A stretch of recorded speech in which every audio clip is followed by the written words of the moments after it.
Will Smith struck a fantastic 120 off only 79 balls as Durham thrashed Surrey again at home, this time by 133 runs in their final Yorkshire Bank 40 match of the summer. Batting first, Durham lost Phil Mustard in the second over, debutant George Edwards crashing the ball into his stumps before he'd scored, giving the bowler his maiden wicket with just his sixth delivery.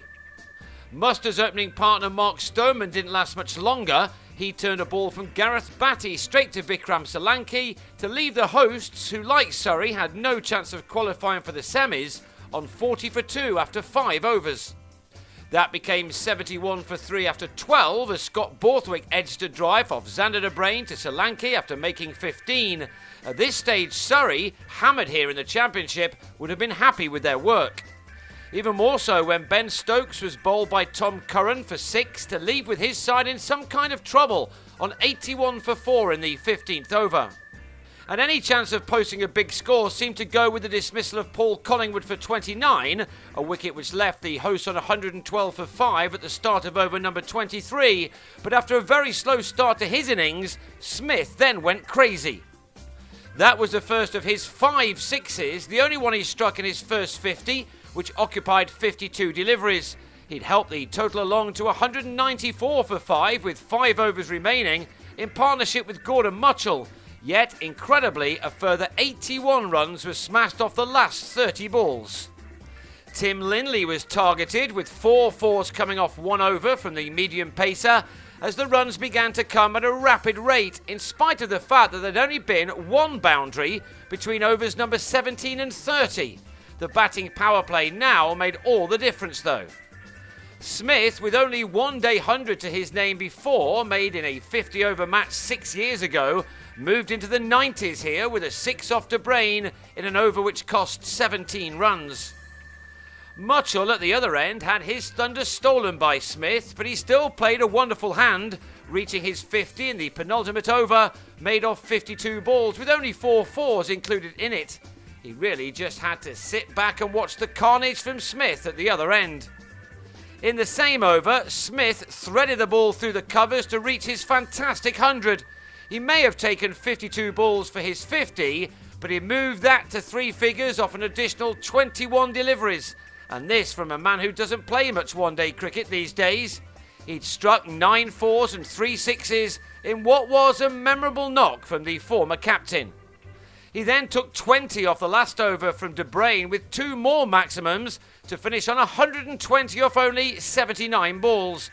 His partnership with Mutchell, who ended on 52, was worth 163 made in 18 overs, and that had taken the Dynamos to 275 for 5 from their 40 overs.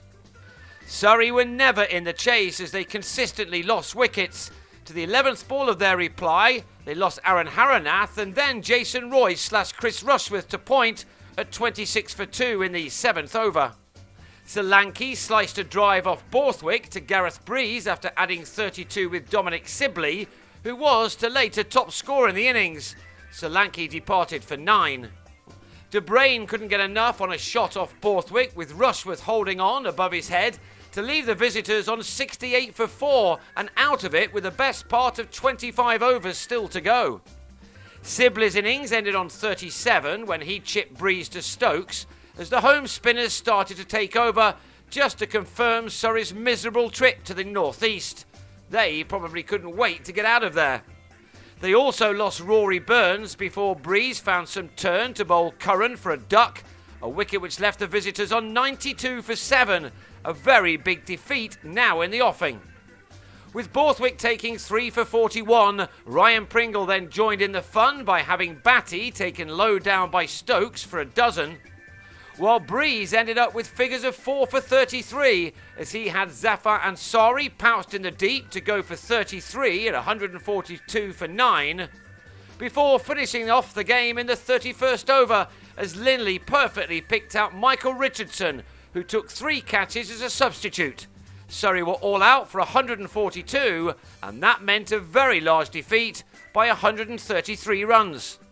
Durham finished 4th in their group with 7 wins from their 12 games, and had they not been victims of a dodgy pitch in Derby, they may have had a chance of qualifying for the semis.